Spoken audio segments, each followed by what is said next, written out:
From Hollywood, it's time now for Edmund O'Brien as... Johnny Dollar. This is Lieutenant Shock. Did you leave a message for me to call? Yes, I did, Lieutenant. I want It you... was all bundled up by the time I got it. Snyder got your name and what hotel, but I never did find out who you are and what you wanted with me. It's about the Alonzo Chapman killing. Oh. Well, what's your interest in that? I'm an insurance investigator. I was sent out here from Hartford, Connecticut to see what I could learn. Oh, you were? Well, how'd you get out here so fast? We got the news at about 8 last night. I was on a plane by midnight and in Los Angeles by noon today. Must be tired. I don't have any more than I had last night. I suppose you want to talk to me, though. Yeah, I'd like to. All right. Come on over. But give me an hour so I can get some lunch.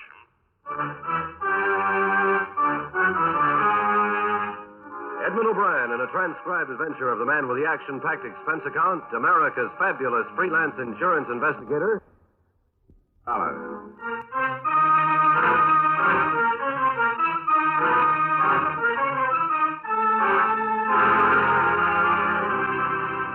Expense account submitted by Special Investigator Johnny Dollar to Home Office Tri-State Insurance Group, Hartford, Connecticut. The following is an accounting of expenditures during my investigation of the Alonzo Chapman matter. Expense account item 1, $208.50, airfare and incidentals between Hartford, Connecticut and Los Angeles, California. After a delay of about an hour or so, I was able to make an appointment with Lieutenant Jim Shock, the detective in charge of the case. I met him at about 2:15, and he brought me up to date. Chapman was registered at the Quincy Hotel. He met this girl in the hotel bar at about 7 last night. They left together about, got it at 7:45. Turned in the alley to get to the parking lot where her car was parked, and that's where he was shot, in the alley. Was it robbery? No, he was well heeled, too, over $300. Had in his coat pocket. What about this girl? We didn't hear about her. We did. Norma Sale. Picked up on a shoplifting charge last year. But she got a job and stayed out of trouble since. Pretty little thing. Born in Nebraska. She says she met an actor in a road company back there. He told her he'd introduce her to some important people in Hollywood, and maybe she could... Well, you know how it goes. Yeah, but I wonder if Chapman's wife is going to. She's on her way out here. How long had this girl known him? Well, she says she just met him last night. I think that's what she said. She was transferred to county jail this morning at 11:30, a material witness. I suppose you want to talk to her. Yeah, I'd like to. And so would I. Might as well go on over.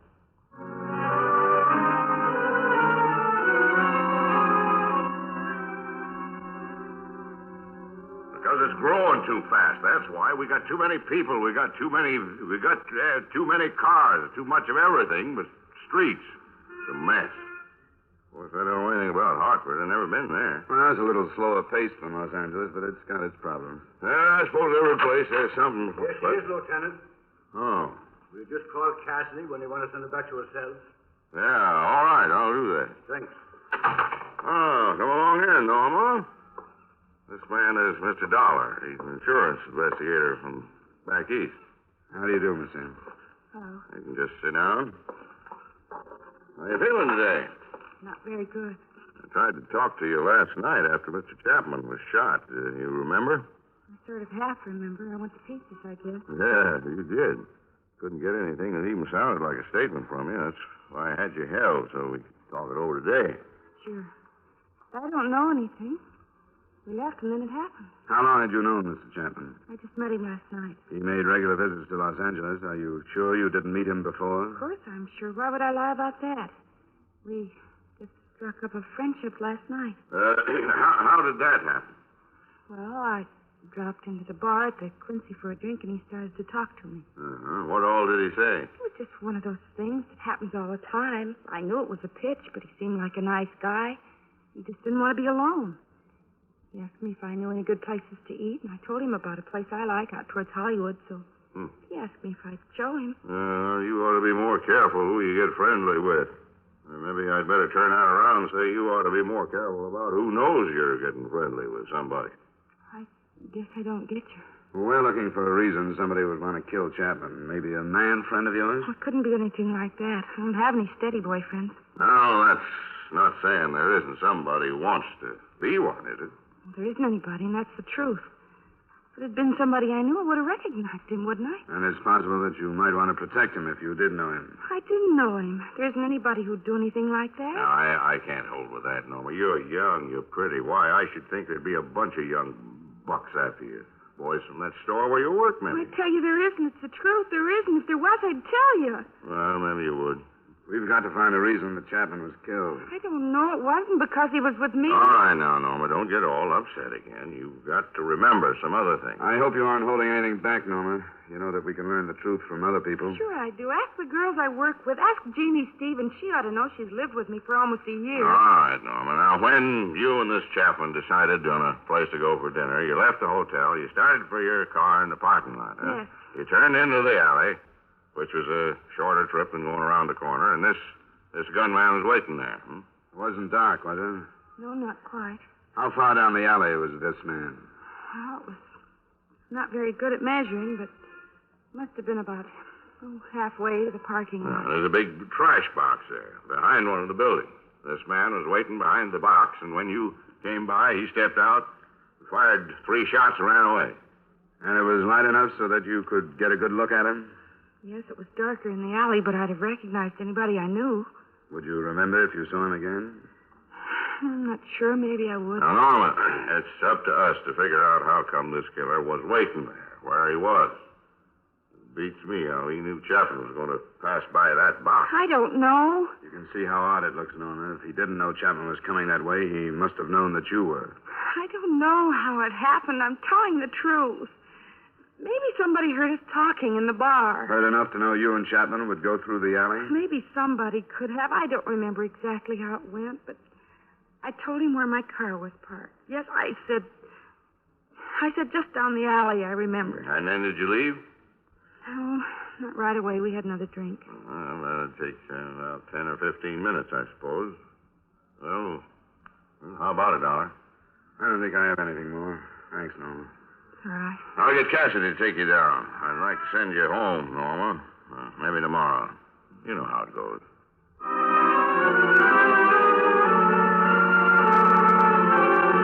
To both Lieutenant Shock and me, the jealousy motive was still first choice. As a matter of fact, at that point, it was the only choice. Nothing in Alonzo Chapman's room or among his effects gave a hint of a murder motive. The Cleveland police had been requested to send anything they had on him, and local men were at work checking his Los Angeles business associates and his movements. Shock left to question Norma Sale's roommate, and I went back to satisfy myself on the beginning of it all. I waited for the evening bartender at the Quincy Hotel. Now I'm not busy. We won't get crowded for another hour. How about last night? Were you crowded about 7:30? Oh, yes, well. If you'd asked me about anybody else in the place, I couldn't tell you a thing. But I remember this little blonde dame and this guy Chapman. I'm glad to hear that. Usually doesn't happen this way. Yeah, I suppose not, but I'll tell you how it was. You see, Chapman had been in a hotel for a few days, you know. Yeah, I got in Friday last week. Well, I'm not sure when I first met him, but he'd drop in for an early drink, like, 5:45, 5 o'clock. Yeah, we talk a little bit, then he'd go up to his room and come back around 7 and stay for another hour or so. I tell you, it was bound to happen. What do you mean? Oh, not his getting killed, not that part of it. I mean a little blonde. I didn't snoop what he was saying to her or anything, but when she came in, the bar stools were all taken. Chapman spots her and gives her his place. How long had he been there? Just a couple of minutes. I hadn't gotten around to taking his order yet, but when I did, he ordered for the both of them. Then after that round, they moved to one of the booths. Did you happen to notice another man who could have been interested in them and could have been close enough to overhear them? Oh, no, gee, the place was full. I didn't notice. Or maybe the bar girl did, Grace Curcio. She'll be in at 5:30 if you want to talk to her. I'll have to come back later. Chapman's widow is due to arrive in about 20 minutes. That masher had a wife? Yeah, how about that? Oh, I'm no stuffed shirt, but if that guy acted this way in all the towns he hit, she's better off without him. Now, I'll ask Grace if you want. What's your hotel? The Larkin. If she does remember something about it, I'd appreciate a call. Huh? Sure. My name is Howard. Thanks a lot, Howard. See you later.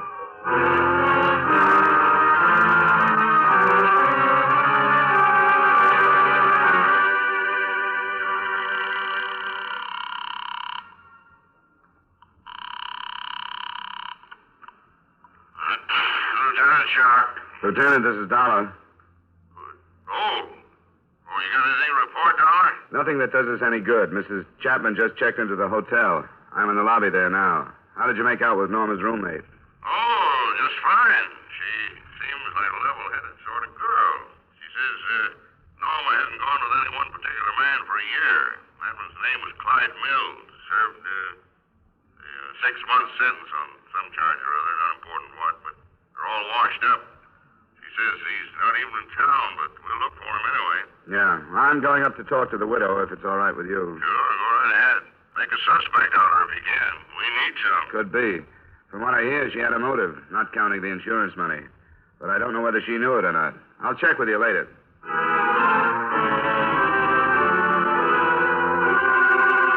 Meeting Mrs. Chapman was quite a surprise to me. I naturally expected to find the widow approximately the same age as the dead man, something near 50. But she wasn't. She looked to be only a few years over 30, if that. Don't feel like you have to try and make things easy for me, Mr. Dollar. You don't. All right, Mrs. Chapman. Did he suffer much? No, he died almost instantly. If it had to happen, I'm glad it went that way then. I hope you understand. I'm trying to. I take it you weren't too fond of your husband. I wasn't. And it would be stupid for me to tell you anything else or to act any other way than I am acting. We're still looking for the reason your husband was killed. You said he was taking this girl someplace. He was, but we haven't been able to make anything out of that yet. She says there's nobody who would kill out of jealousy. I saw her picture in the paper. We doubted it, too, but our closest friend wouldn't have any reason to protect someone who had tried to kill Miss Sale. She said there was nobody. Well, there are other men who'd have good reason to kill him. You didn't know him, did you? No, I'd never seen him. He was good looking. Not tall, but he sort of looked it. He took care of himself. The iron gray hair. He was better looking when he passed 45 than he ever was when he was young. I was surprised that you were so young, Mrs. Chapman. That's why. He was attractive to women. My bad luck was leaving Cleveland and letting myself get roped into a marriage. I found out about one of these girls, and then he started bragging about all the others. You mean it's possible that a man followed him to Los Angeles from someplace else and killed him? I don't know, but I do know that he must have hurt a lot of people. Well, he's through hurting me. I've stuck it out because I knew this was going to happen someday. Every time I've read about a murder like this, I knew it would happen to him. Now it has. Now I own a house. I have a bank account. Insurance money. I'm finally getting something from my marriage.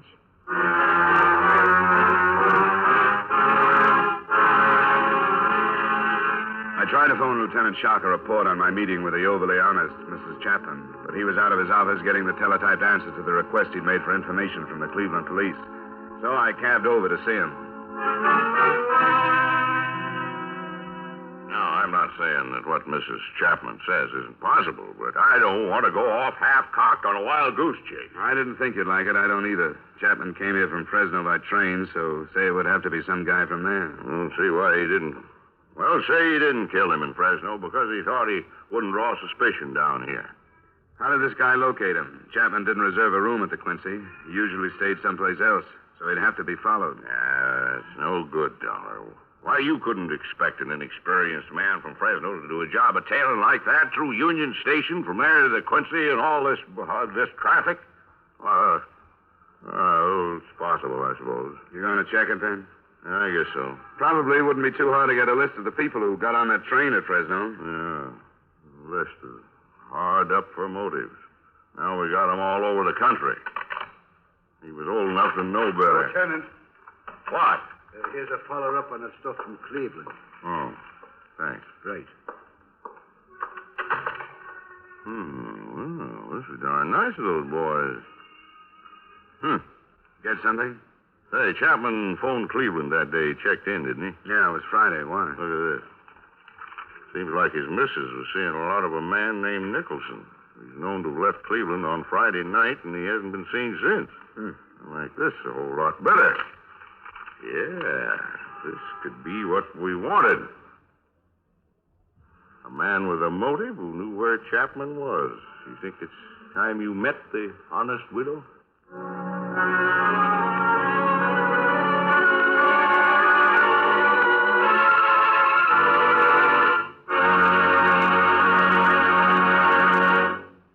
We will return you to the second act of yours truly, Johnny Dollar, in just a moment. Melody knows no boundary, neither does joy, as Russ Emery and Judy Lynn sing their hearts into yours, and Ray Block's orchestra and chorus offer the music that's great from the 48. It's the full-hour Ray Block music party every Friday night over most of these same CBS stations. Listen for it this Friday, a whole hour of the songs America loves, the music the nation dances to and lives by, on Ray Block's Music Party.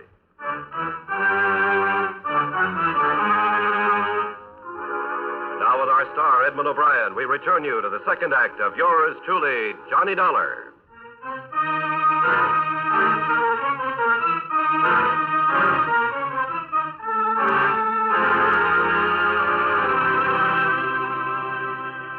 Mrs. Chapman, this is Lieutenant Shark investigating your husband's murder. How do you do? Glad to meet you, Miss Chapman. Well, I'm sorry about the circumstances. It's not very pleasant. Mrs. Chapman, we never did get around to talking about your friend, Carl Nicholson, did we? What do you mean? Well, you told me about some of the improvements your husband's death was going to bring you, but you didn't mention Carl Nicholson. Please. I know I sounded hard when I talked to you. I shouldn't have said some of the things. I thought you were being honest. I was. Too honest, I'm afraid. I don't think so. Mrs. Chapman, I've been in touch with the police back in your hometown. They found out somehow about this Carl Nicholson. First, they said you'd been seeing quite a lot of him, especially when your husband was out of town. Is that right? Yes, it's true. What were your feelings toward Nicholson at that time? That is, prior to your husband's death. I'm fond of Carl. I never made any secret of that. He's my age. We have a lot of things in common. You know where he is? Why, in Cleveland. Oh, well, that's funny. The police told me he was out of town. I don't know what this means. I don't understand. You didn't know he left town? No, I didn't. Now, if you were fond of each other and you had all these things in common, it seems to me you deserve to be told if he was just going to up and leave town. When did you see him last, Mrs. Chapman? It was last week. Friday, by any chance? No. It was before then. It was Wednesday or Thursday. Why are you asking me these things? The police back there went on to tell me that this Nicholson left town on Friday. The Cleveland police? Why should they even care about Carl? Because I told them that on Friday your husband had telephoned you from the hotel where he was staying here in Los Angeles. Isn't that right? Yes, but I don't know what you mean. Didn't you see Nicholson on Friday after you talked to your husband? No. Do you mean that you think I told him where Al was staying and that he came out here to... Now, Mrs. Chapman, we didn't say we thought anything, but it's our job to solve this murder. We aren't saying we think you and him planned the whole thing and that he hopped out of here the first thing after he learned where your husband was staying. But there are a lot of things that aren't clear in our minds. The theory you gave me about all these wronged men around the country didn't hold up too well, Mrs. Chapman. It wasn't a theory. I just told you what I'd been thinking. You said you'd been waiting for it to happen. But the way we see it, the way your husband was killed, where he was killed, makes a jealous out-of-town man seem too far-fetched. But we're looking into it. Don't you worry about that. Do you have a reason to think that Carl has been in Los Angeles? We're covering the possibility that he might have been. Maybe you just mentioned the Quincy Hotel in passing, casually, so you hardly remember. No. I haven't seen Carl or talked to him since before Al called me. I didn't tell him. Why did he happen to leave town on Friday? I told you I don't know. I didn't know he'd left. Well, with all these things in common, what did you think when the news about your husband reached Cleveland? Didn't you wonder about why you hadn't talked to this Nicholson all those days? Yes, I did wonder. Now, why didn't you tell us all that without all this back and forth? Because it would have sounded so awful. Do you think you improved things by holding back? I don't know. Maybe I didn't. The last time I saw Carl was on Wednesday. We had a fight and he walked out. You can prove that's the last time you saw him? Prove? I haven't been thinking about anything like that. We fought over the same thing for almost a year. Carl wanted me to get a divorce, and I wouldn't. Because you were waiting for your husband to get killed. Did you ever tell Carl that? Yes. You tell him that during this fight on Wednesday? I think so. But you didn't talk to him after that? No. Could he have learned someplace else where your husband was staying? I don't know. I don't know who else Al called. Carl wouldn't kill him. I'm positive of that. Would you happen to have a photograph of Nicholson? Why? Some are on their way by radio photo and some others by airmail. But we might be able to save time if you have some. I have one. I want to erase something off the back. Now, don't you fret, Mrs. Chapman. We'll show it to a couple of people. If Carl is innocent like you think he is, this is the quickest way to prove that, too.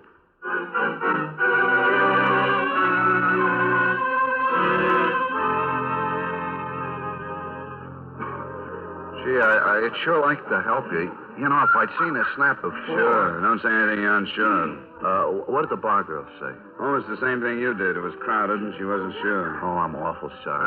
That's all right. I'd rather have a careful witness like you than one that thinks he has to say something to live up to the title.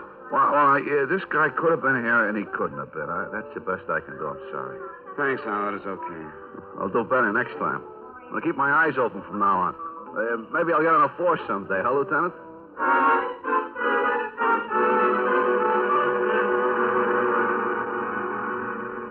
You know how it goes. They say a boat is so expensive to keep up that before long you don't own it. It owns you. So we sold it, and there went my fishing trips. You get much back there? Yeah, but I haven't gotten back into it since before the war. Yeah, you ought to. Everybody ought to. It's the best Here's nerve the tonic. Lieutenant. Well, oh, thanks. We won't be long. I'll take it down when you're through. Hello, Norma. Oh, We've got a picture of a man we want you to look at, Norma. why? Well, you look at it. Come on, get a good, bright light on it here. Who is he? You ever seen this man? I couldn't swear, but I think he could be the one that shot Mr. Gurk. I hate to say for sure because Mr. Chapman was on that side. Look at it again, Norma. What is there that you think you recognize? Maybe I'm wrong, but the way his hair, right here, the way some of it hangs down across his forehead. This man's about Dollar's height. Well, I'm not sure of that. He was kind of crouched. But you think you saw the hair? I don't even know why I think that, but when I close my eyes, it seems like I can see his face. Yeah, well, now you take a long look at it. Study it. We'll have some more pictures of this man tomorrow. And if you can be sure, why, then maybe we can let you look at him flesh and blood. What happened so fast? Just take your time and forget the lieutenant and me. If I could, I'd leave it so you could study it all night, but it's a piece of evidence, and therefore belongs to the state, so I can't leave it.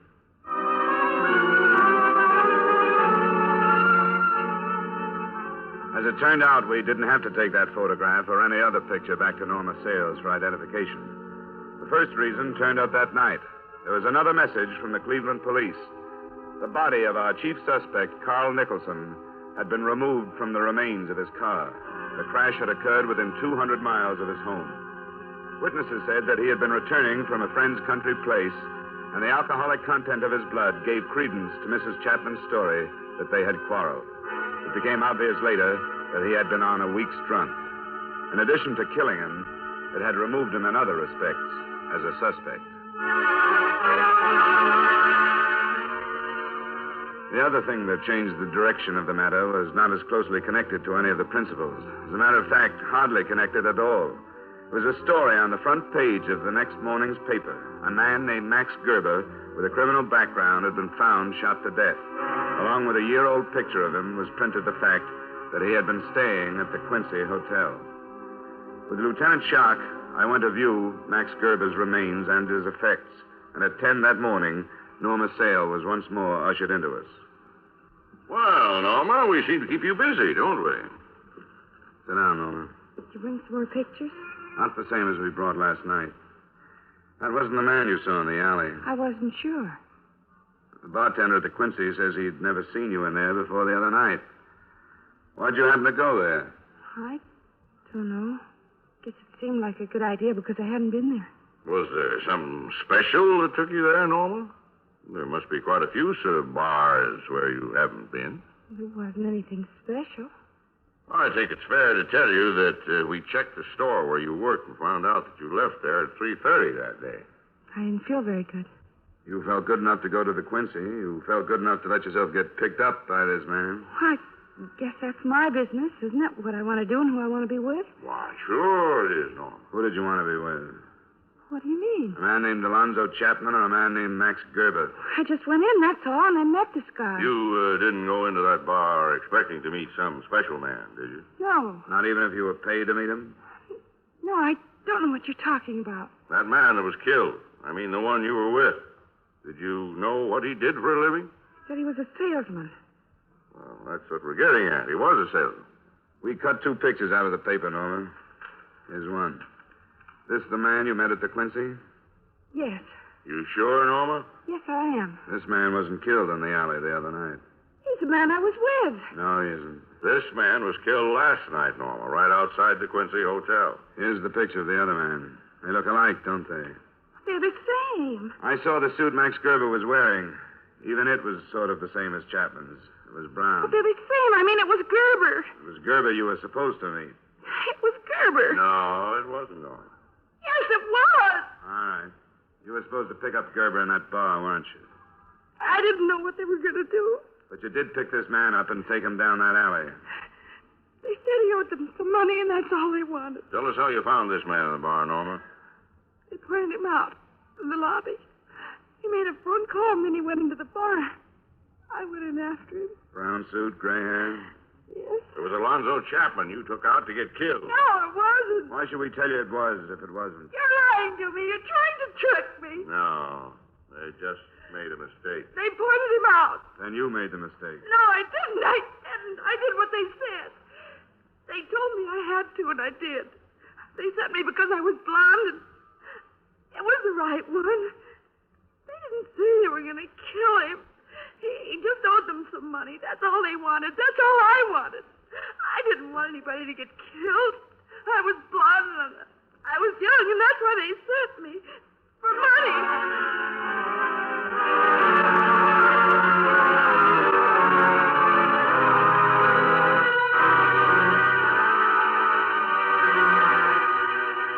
Expense account item 2, miscellaneous, while in Los Angeles, $255.08. Item 3, same as item 1, transportation back to Hartford. Expense account total, $672.08. Remarks? The second murder, Max Gerber's, was a gangland rubout, planned with the aid of a young blonde as bait. The first murder was only a mistake. The apparent moral is that companies shouldn't hire salesmen. Women shouldn't marry them. Young blondes should stay away from them, but confidentially, some of my best friends are insurance salesmen. Yours truly, Johnny Dollar.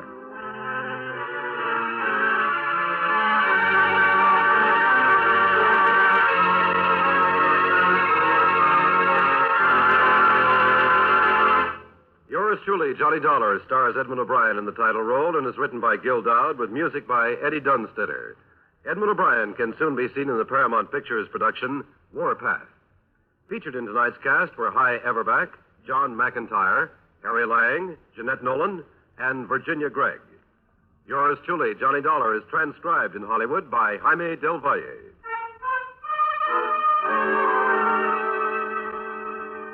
Beginning next Wednesday, yours truly, Johnny Dollar, will be heard 1/2 hour later on most of these same stations. This is Dick Cutting inviting you to join us next week at 9:30 Eastern Daylight Saving Time when Edmund O'Brien returns as yours truly, Johnny Dollar.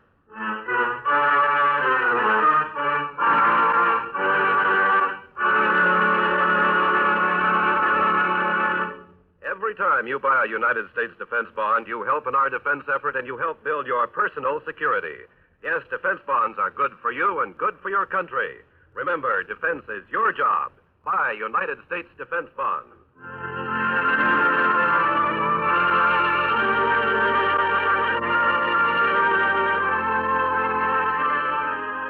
Been to the waxworks lately. It's nothing like being taken to the cleaners, though 45 minutes of cleaner fun would be hard to find.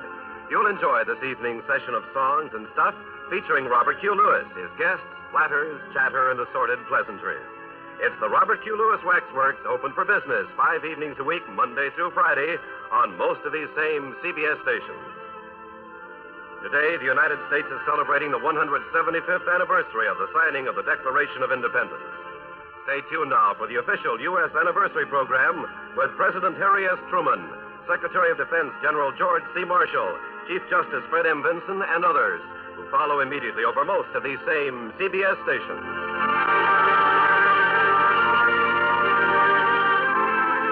This is CBS, the Columbia Broadcasting System.